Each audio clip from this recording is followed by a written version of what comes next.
Kak, Halo Kak, ada sate taichan tak yang tidak pedis, Kak? ada Kak, ada sate taichan manis. Kita ya. Saya yang pedis.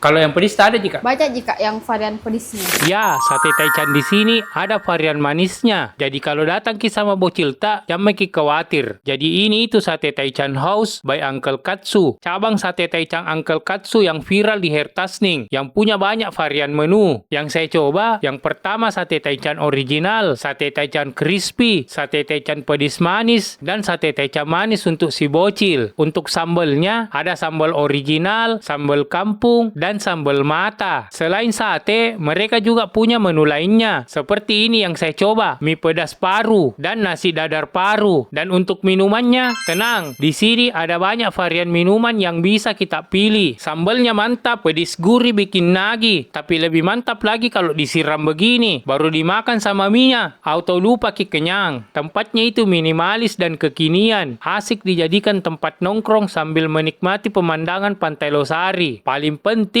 Taichan House ini buka dari siang sampai malam. Jadi bisa ki makan siang atau makan malam di sini. Catat ki, lokasinya Jalan Penghibur nomor 53, samping The Bugis Ocean Hotel.